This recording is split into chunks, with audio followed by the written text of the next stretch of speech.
അദ്ദേഹത്തിന്റെ കൂട്ടുകാരെല്ലാം കൂടെ പെട്ടെന്ന് കയറി വന്നു. ചോദിച്ചതോ ക്യാരറ്റ് ഹൽവ. ഈ പരസ്യത്തിൽ പറയണ പോലെ കുക്കർ ഉണ്ടായിട്ടൊന്നും ഒരു കാര്യമില്ല. ദ റിയൽ സ്ട്രഗിൾ എന്ന് പറയുന്നത് ഈ പരിപാടി തന്നെയാണ് കേട്ടോ. എല്ലാവർക്കും അല്ലായിരിക്കും, പക്ഷേ എനിക്ക് തീരെ ഇഷ്ടമില്ലാത്തൊരു ജോലി ഉണ്ടെങ്കിൽ അത് ഇത് മാത്രം കേട്ടോ. കൈ വേദനിച്ചിട്ട് അവസാനം എങ്ങനെയും ഞാനത് ചെയ്ത് തീർത്തു കേട്ടോ. ഒരു വിധത്തിൽ കുക്കിംഗ് ഒക്കെ ഇഷ്ടമാണെങ്കിലും ഇതുപോലെയുള്ള ചെറിയ ചെറിയ പരിപാടികളൊന്നും എനിക്ക് ഇത്ര ഇഷ്ടമല്ല കേട്ടോ. അപ്പം ഇന്നത്തെ റെസിപ്പി ക്യാരറ്റ് ഹൽവ തന്നെയാണ്. അപ്പോൾ നമുക്ക് റെസിപ്പി നോക്കിയാലോ.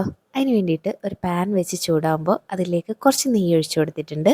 ശേഷം നമ്മൾ ഈ ചെറുതാക്കി അരിഞ്ഞു വെച്ചിട്ടുള്ള ഈ ക്യാരറ്റ് ഇട്ട് കൊടുക്കുക കേട്ടോ. അപ്പോൾ അത് പയ്യെ ഒന്ന് വാടി വരുന്ന സമയത്ത് ഒരു 2 ഏലക്കായും അതുപോലെ തന്നെ ഒരു 6 ടേബിൾ സ്പൂണോളം പഞ്ചസാരയാണ് കേട്ടോ. അപ്പം നിങ്ങളുടെ മധുരത്തിന് ആവശ്യത്തിന് പഞ്ചസാര ഇട്ട് കൊടുക്കുക. അപ്പം അത് നല്ലപോലെ ഒന്ന് മെൽറ്റായിട്ട് വരുന്ന സമയത്ത് അതിലേക്ക് ഒരു 1/2 കപ്പോളം പാലും കൂടി ഒഴിച്ചു കൊടുത്തിട്ടുണ്ട്. അപ്പോൾ ക്യാരറ്റ് അതിൽ കിടന്ന് നല്ലപോലെ ഒന്ന് വെന്ത് വരണം കേട്ടോ. ശേഷം ചെറുതാക്കിയ കുറച്ച് കാഷ്യൂസും കൂടി ഇട്ട് കഴിഞ്ഞാൽ ഹൽവ തയ്യാർ അരമണിക്കൂറിൽ. ഉഗ്രൻ ചേച്ചി കലക്കി എന്ന് കഴിച്ചു നോക്കി ടേസ്റ്റ് പറയാൻ ആരും ഇല്ലാത്തത് കൊണ്ട് ഞാൻ തന്നെ കഴിച്ചു നോക്കിയിട്ട് അടിപൊളിയാന്ന് പറഞ്ഞിട്ടുണ്ട് കേട്ടോ. അപ്പോൾ ഇഷ്ടമായെങ്കിൽ എന്തായാലും ഒന്ന് ഉണ്ടാക്കി നോക്കൂ. അത്രയൊക്കെ ഉള്ളൂ. വീണ്ടും കാണാം. ബൈ.